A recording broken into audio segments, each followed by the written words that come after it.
In a world brimming with complexity, few creatures embody harmony like the honeybee. With tireless precision, she dances from bloom to bloom, each motion guided by millennia upon millennia of instinct, each act in service to the whole. And then there are the beekeepers, watchful stewards of this ancient symbiosis.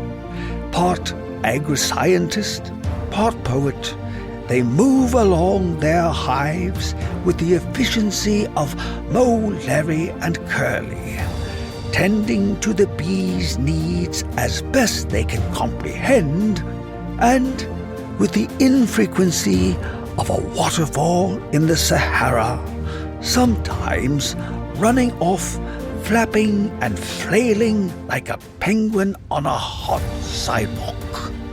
This is their journey.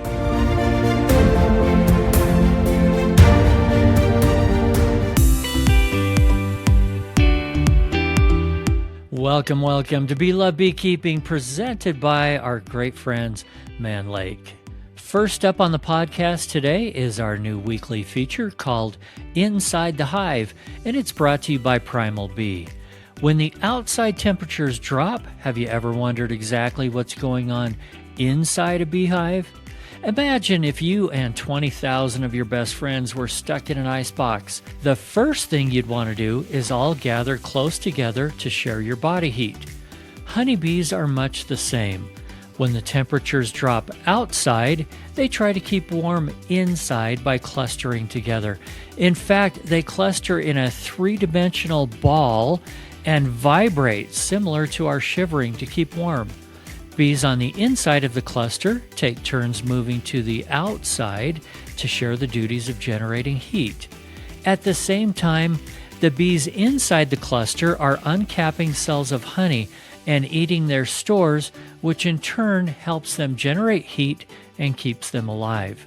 When honey is depleted in one area of the hive, the entire cluster slowly moves to another area with more honey stores. The colder it is, the more food they need.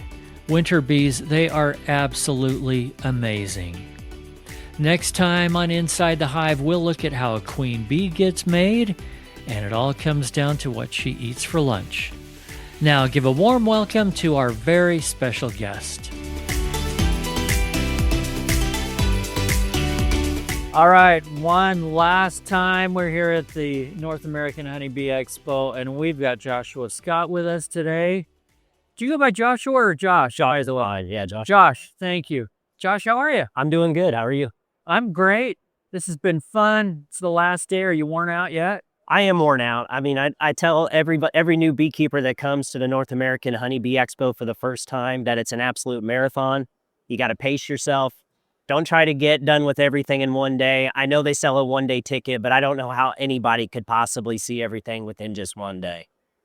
Well, and if you do, you're going to miss all the seminars. All the seminars and the honey show. And I mean, they have the silent auctions. And of course, this trade show is absolutely massive. They didn't give me a free pass, so I'm not going to pitch them any more than that. We're done with that. No, it's been a lot of fun. And just the energy. There's really a buzz. Oh, sorry, I almost said buzz around here. I don't mean to be puns, but Josh, you live here in the Louisville area. I do. How did you get into beekeeping in the first place? Or I should say, why? Well, yeah. So I actually started about 5 years ago when the pandemic started. And just like a lot of people, that were stuck at home, I was thinking, maybe I need a new hobby. And my mother-in-law visited, and she had mentioned to me that she was going to get a nuke of bees. And I'm an engineer by trade. You're like, yeah, I'm like, okay, so what is a nuke of bees? And she said, well, it's a nucleus. It's the start of a beehive to be able to keep bees. And that's all it took. And then I immediately went down the rabbit hole and started reading every book on bees I could get my hands on, watching hundreds of hours of YouTube videos. And then, of course, getting my first nuke back in 2020. Let's talk about YouTube videos for a minute. Because I love this topic. in so many ways because it's great and it's horrible both. Oh yeah, Because there's so much of it. there's a lot of And as you know, every beekeeper's heard the old thing about you ask 10 beekeepers the same question, you get 11 different answers. YouTube has taken that to the millionth degree. absolutely. And so I'm wondering if you have advice for people on, without naming specific channels, how do they know what they can believe on YouTube? Yeah, it's not easy. It's difficult, especially for somebody that's just getting started in beekeeping. The main advice that I generally give people for that are just starting out, almost all beekeepers can agree, as far as a book, that Beekeeping for Dummies is a great start. So I will point people in that direction. And then when it comes to actual content, I do point people towards the more trusted names. So we won't name any of them, but those of you probably listening know who I'm talking about. A lot of them are here at the North American Honeybee Expo. But it's like anything in life. You want to learn from someone that has experience and a lot of experience. And so that's what I did. So when I first started watching YouTube videos to try to learn, I did some research and I found out who some of the top YouTube beekeeping personalities were, looked at their background to see how many years they had been keeping bees. A lot of them were commercial beekeepers, and that you have to be careful with that, because if you just want to start out as a hobbyist, some of the advice that they're going to be giving is going to be geared towards being a commercial beekeeper and not necessarily a backyard beekeeper. But it's a good place to start. You're not going to be able to get all your information and all your learning from YouTube, but it is a tremendous resource that we have that beekeepers many years ago never had that opportunity. Yeah, it really can be. If you're thinking, oh, wow, I'm going to do my first split this spring. I don't know how to do it.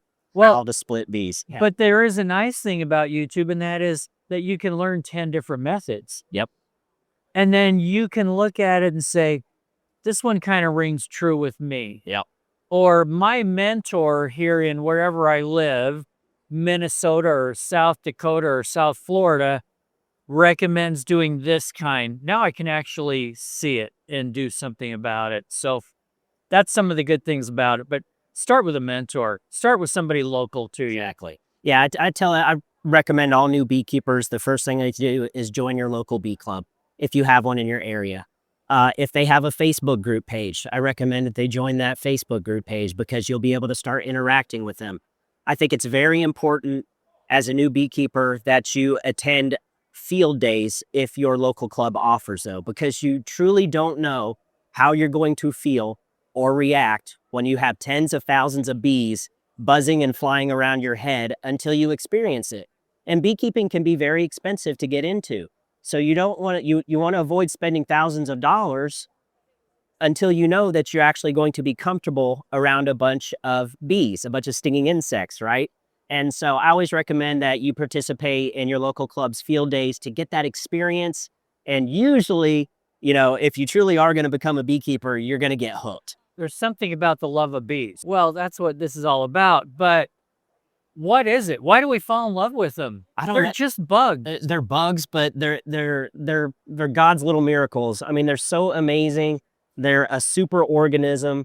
How is it that thousands of insects can work in perfect harmony to produce all of these amazing products like beeswax and honey and propolis, and do it in complete darkness while silently communicating with each other? And then they can swarm and bivouac out on a tree and find a new colony miles away with pinpoint accuracy because of a thing called the waggle dance, Eric. I mean, it's absolutely mind-blowing. And I think anybody that starts to go down the rabbit hole of beekeeping and honeybees quickly becomes fascinated with these creatures. Let's see what we can learn today. Sure. I hear you know a lot about winterization, even midwinter checks and things like that. Let's talk about that. What do you recommend? And again, it's different for wherever you live. That's exactly right. Your winter is not as harsh as mine or somebody in Canada or something like that. That's exactly right. But give me some recommendations or tips. Yeah, so I mean, I think the main thing when you're preparing, at least, and I'm going to speak to this, I'm in the Kentucky, Midwest, United States region. So we have cold winters, but they're not brutally cold winters. So we only have like maybe 2 or 3 months here where our bees are truly stuck inside. And so late fall is generally when I'm focused. I've already extracted the honey, and now I'm in the mind frame of preparing my bees for the winter. So what exactly does that mean? Well, the number one thing that you got to make sure is that you're taking care of mites. Varroa destructor, public enemy number one. We've all heard of it. So you absolutely have to get your mite load down in the late summer and early fall heading into the winter. The beekeeping calendar starts in August. That's when that queen is going to start raising those fat bees that have the higher fat bodies that have to be able to live for 4 or 5 months in the colony all the way through the winter. If those bees are sick, your colony's not going to make it. So the number one thing you have to do, and there's a large variety of ways to kill the Varroa mites, but you have to get your mite loads down as low as you can. I'm sorry to interject, but I need to emphasize something you said a minute ago. Late summer and fall. Do not wait till October. It's too late to test and then do something about it. That's exactly right. You've got to keep these things under control all year long, especially as you're getting later and later in the summer. And later in the summer, when the bee population is on decline, the Varroa population is actually on the increase still. So that's why it's extremely important in that time of year to really knock the mites down, whether you use formic acid or use a thymol-based treatment or whatever. You need to get a large knockdown and do your mite checks. Now, once you get your mites under control, the other thing that you need to double check and make sure is that your colonies are at the appropriate weight. If you're extracting a lot of the honey or taking most of the honey from the bees, you need to feed your bees. You have to feed them. You've got to get that colony weight up to where it needs to be heading into winter. Now, in my own apiary, I exclusively run single brood management, which means that my target weight for each colony is somewhere in the 60 to 70 pound total weight, everything, including not just the brood chamber, but everything. And so if I can get my bees by feeding them a thick 2-to-1 syrup, and I can get them up to 60 or 70 pounds, I know that that colony is going to be pretty good going into the wintertime. Let's just jump into single brood management for a minute, because a lot of people have never heard of it. I don't know enough about it. You were telling me earlier it's different than the Demery method, right? Which is a form of single brood management. Tell me how you do it. Yeah, so basically when I first started beekeeping, I think the very first year with my very first colony, I ended up using double deeps. So what that means is there's 2 brood chambers for the queen to lay in, which if you're using the American Langstroth with 10 frames, that's a total of 20 frames. And that can produce some pretty large colonies, which is fine. But as a brand new beekeeper, there are times where you need to find and locate the queen, and that can be quite challenging with these supermassive large colonies, right? And so I don't exactly know how I got turned on to it, but I think it was my buddy Cody who actually mentioned he runs some singles as part of his operations. I said, singles, what's that? And he said, oh, just a single brood management. Well, that was enough to pique my interest. So then, of course, you know me, I went down the rabbit hole of single brood management and did a bunch of research on it. And there's just a lot of advantages with single brood management. Of course, there are some disadvantages, and we can talk about that. There's less equipment to maintain. It's easier if you need to find the queen. You're only looking in 10 frames versus 20 or 30 if you run triple deeps. The manipulation is easier. There's just a lot of advantages to the single brood management. And so I just, Eric, I just turned to single brood management. I never looked back, and I've been doing it ever since. Using queen excluders above that box. That's correct. Box. So when I place honey supers on, I will place a metal queen excluder right above the brood chamber, and then I'll put my honey supers on. But if you look at the actual math and how many cells per frame, you could get 2,000-3,000 cells per frame, and then you multiply that times 10. That queen has plenty of room to lay in there. Now, that you have to be more active in terms of your management with single brood, because one of the downsides is you'll have a lot more swarming behavior, because it's quicker for those bees and that queen to run out of room, fill up with brood. That brood pheromone triggers the urge for those bees to want to swarm. So you just have to be careful, and you have to really kind of manage the colonies a little closer than if you just had a double deep and you can kind of walk away maybe for a while and come back and check later. So what do you do if they're filling up? Yeah, if they're filling up, generally speaking, I'll make sure that they have enough room for supers. So if my flow is just right before the flow actually begins, I'll just make sure that I have plenty of drawn comb. And that, I would say, I'll pause there. That's probably the biggest advantage, is if you already have drawn comb and you can provide drawn comb to your bees, that's going to suppress that urge to swarm. It may seem early, but right now is a great time to order your live bees for 2026 because they do sell out, and because Mann Lake is offering a discount for Bee Love podcast listeners. Wait, what? I know you're saying live bees, they never go on sale. Well, they are now. Click on over to Mann Lake, order your bees any variety, nukes or packages, and anything in the beginner essentials category. And when you check out, use the code GETSTARTEDINBEES. It's down in the show notes, so you don't have to remember, for a discount on everything. So get your orders in early and save. Our honeybees work hard to keep warm and stay alive all winter. While we can't change the temperature outside, we can make their work easier by providing a better hive with more insulation. Primal Bee builds hives around that idea. Thick insulated walls designed to work the way a tree cavity works. And come spring, more live, happy, healthy bees. To me, it just makes sense. That's why I'm giving it a try. A hive built more like a bee's home in a tree, only better. Go to primalbee.com to learn more. And so what I will do is, if I have a colony that's just absolutely taken off and that queen is laying like crazy and there's brood all over in that brood nest, I can pull some of those brood frames and I can donate it to colonies that are behind or smaller colonies.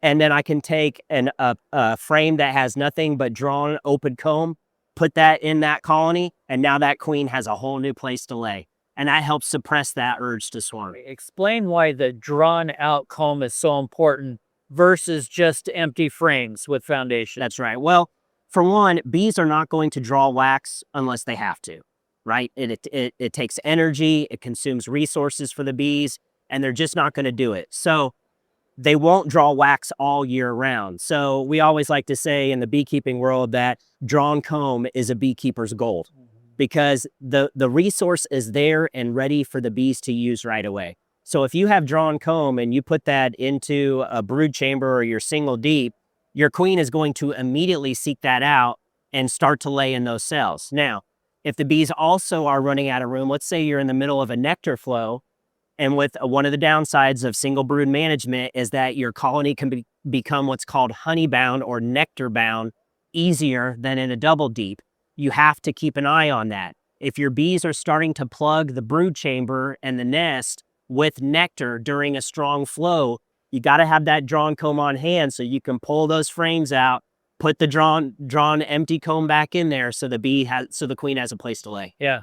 And if the queen sees a frame of just foundation with no drawn comb, she doesn't see it as a place to lay. Correct. She's out of space. That's it's right. Time to head out. It's time to head out. It's going to trigger that urge to swarm. The bees need time. They've got those wax-producing glands that are only active during a few days of a worker bee's life.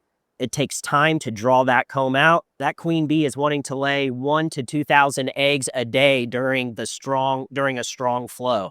And so really only during a strong flow, when there's plenty of nectar around, is when the bees are going to want to draw that wax. Outside of that, they're not going to want to draw wax. Okay, I know I got us off track. Yeah. Let's get back to winter for just a second. No problem. Do you do any kind of winter checks? I mean, how do you know come end of January they've got enough to eat in there? No. So I use a device called a Vivaldi board. And it is basically, it's a quilt box. And every single one of my colonies, I place a Vivaldi board on top of those colonies.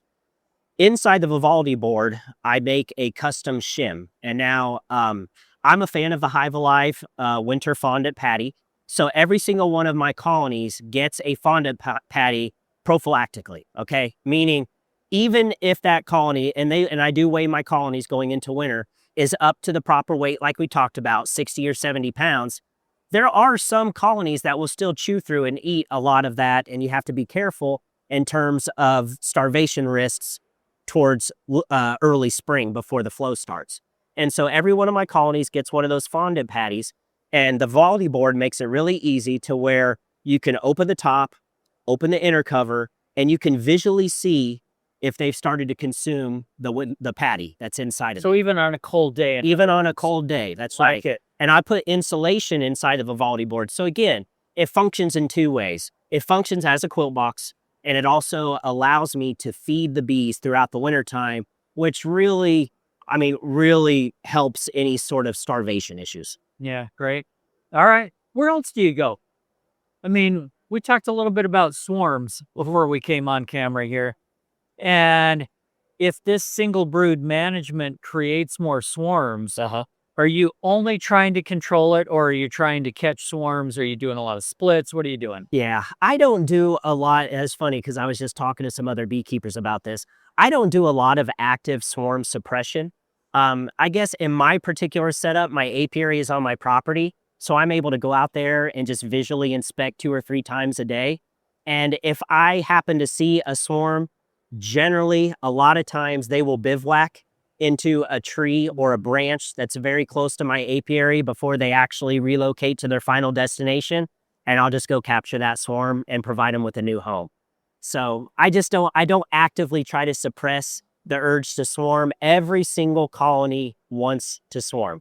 And it can be a lot of manipulation to act if you're going to, maybe some people like to clip their queen's wings. Some people will inspect every frame, and if they see swarm cells, they'll go in and pinch those swarm cells. I just kind of keep an eye on them. I can tell the ones that are doing really well that want to swarm. And really, Eric, I just hope to catch them in their bivouac state within my apiary. I'm sure I lose a few every year that just take off. I just kind of look at it like I'm helping the natural bee population. Cool. Let's talk about your business a little bit. Sure. Is this a business for you or a hobby? I did officially form it as an LLC last year, but it is just a hobby. So my normal day job, like I mentioned, I'm an engineer. So this is just a hobby for me. But it's just something that kind of took off on its own, and I started participating in the local farmers market and being able to provide value-added products like honey and beeswax and propolis and things for my local community. Really just kind of energized me. It makes me feel good when people approach me and say, I love your honey, or I really appreciate you doing this to provide for the local community. How many colonies are you managing? So I'm currently managing 22 colonies. By myself. That's a lot for a hobbyist. It is a lot, but you know how bee math works. You start with 1, then you have 4, then you have 10, now you have 20. So it's funny. You actually have to actively try to keep your numbers down at a certain point. And so, but yeah. I like it. And you do a lot of educational stuff out there. Yeah. Tell us what you do and why. Okay. So I started a YouTube channel, I think it was a couple years ago, called Bees in the Weeds. And with the intent to just try to help out newer beekeepers. So I was getting asked a lot of questions from newer beekeepers. Josh, how do I do a walkaway split? Josh, how do I mark a queen? How do I do this? How do I do that? And I found that I was answering the same questions over and over again. And I thought, there's a better way to do this. And so I was like, I'm going to record myself. I'm just going to go out there in the bee yard. I'm going to record myself doing a walkaway split. I'm going to upload it to YouTube. And the next time I get asked that question, I'm just going to send them the link and say, watch this video. If you have any follow-up questions, reach out to me. I think it's great for business too. I mean, if people see you there and they realize, oh, this guy knows what he's talking about. Okay. So therefore, if I need to get a nuke or something else, he'd be a good guy to call. Yeah, exactly. Yeah. And I think, credibility is a big thing. Certainly, you have to, I don't know what the right word is, have thick skin and a high tolerance for some of the comments, because I'd say one of my biggest pet peeves, Eric, is when I hear beekeepers say that there's only one way to do something. You have to do it this way. Amen. There's only the X way to do this. Wrong. There are so many different ways to successfully keep bees. And I remind people that of all the time. And so I'll get a lot of comments on the channel that, oh, you shouldn't do that. You have to do it this way. And I'm like, nope, your way is correct also. Both are fine. It's like like beekeepers debating on screen bottom boards versus solid bottom boards. They both work. There's lots of different ways to successfully keep bees. And so a lot of the education that I do out there is demonstrating one method. This is the method I use. If it speaks to you and you think it seems like a good method you want to try, give it a try. If you don't like it and you want to try something else, great. But, it's like we were talking before we started the podcast that folks that are beekeeping is a very difficult hobby for those that are indecisive because you have to just make a decision and go with it. There is a lot of trial and error with beekeeping. You will fail. Failure is fine. You learn from your failures, and that's what ends up making the really good beekeepers are the ones that learn from the mistakes, because you just have to get in there and try, and that's really what it's all about. That's such a good attitude. How do you know who to trust? If you're brand new, okay, and maybe you are just a little bit indecisive, because there's 10 answers to this one question. What do I do? I don't know. How do you do it? How do you decide? I think you have to find a mentor. You have to find somebody local that you trust, right? And if you're in an area where you don't have a local bee club or somebody that can mentor you, you just have to find maybe a YouTube channel or somebody that speaks to you that's like, I really like the way that they're doing it. It seems like that would work for me. I'm going to give it a try. If it doesn't work, then maybe try a different method and look on YouTube or Google something different and try something else. There's just a lot of trial and error in beekeeping, and that's okay. I think some people get discouraged from that, but you should not be discouraged from that. It's all about learning. And bottom line, you're helping bees. You're helping bees no matter what. And so that's why I try to encourage new beekeepers. You're going to feel overwhelmed. You're going to. It's going to happen, but keep at it. That's why the retention rate for beekeeping is so low. I want to say I had an EAS master beekeeper tell me that, at least in the state of Kentucky, it's as low as 15 to 20%, the retention rate for new beekeepers. Wow. Because it's challenging and it's frustrating, but you just have to stick with it. You have to want to learn. You have to want to. You have to want to keep learning. And I really believe in using your intuition. Yes. There are times when it's like, both of these will probably work. I just want to try to be in tune with my bees. And that sounds a little silly. Yeah, and you just can't be afraid to try. You can't. And the best experience is time in your bees, time with your bees. Absolutely. That is the best experience you're going to have. You can watch all the videos, read all the books, go to all the bee conferences that you want, but you're going to learn the most by spending time with your bees. And they may give you a different answer one day than another day. Yeah, they don't read all the books, Eric. They don't I don't read read all all the the rules, right? And have you noticed their personality changes? It does change. Yeah. Weather can change it, environment, dearth. I mean, they could turn on you. That's right. Yeah. What happened to my sweet, gentle bees? And then the next day, it turned into a hot colony and they're chasing me out of the bee yard all the way back to the truck. Yeah, and that doesn't mean they need to be requeened immediately. Not Something necessarily. else may be going on. Maybe a raccoon or a skunk has been bothering them at the night, and so they're extra defensive, So the more time that you spend in your colonies, you're going to be able to read your bees better. And you're going to be able to determine this is unusual behavior for this colony right now. I wonder what's going on. And it even could be genetics. It could be that the particular drone that the queen mated with at that time, that drone, which drones carry the defensive characteristics. It could be that particular drone that was defensive, that those are the bees that are coming out now. And if you just give it time, the different drone, comes out later, and then all of a sudden you have very calm and gentle bees again. And it's the same queen. Yeah, because your queen's mating with how many different 13, drones? 15, 20 different drones. And if one of those... all those different genetics are in your hive. Exactly right. If one of the genetics is extremely hot and an angry bee, there's going to be a set of workers that comes from that drone that's going to be have the aggressive trait. Okay. Last question. I should have warned you about this up front, Josh. Every beekeeper has had some kind of wild and crazy story happen to them. Okay. Or embarrassing or painful. Okay. Or hugely mistake or something. Would you mind sharing one or two with us? Sure.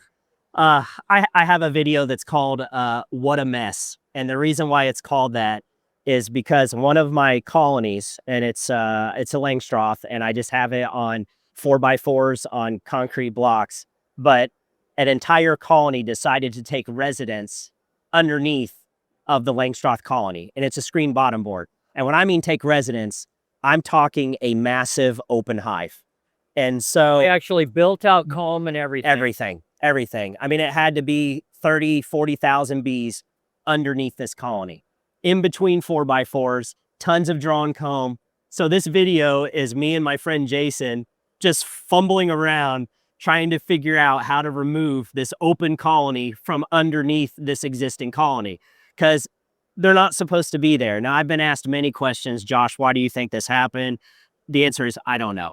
What I think may have happened is a queen returning from her mating flight, and she missed the landing board and went underneath. And then all the worker bees were like, well, she's under here. We're going to go under here, and this is our new home.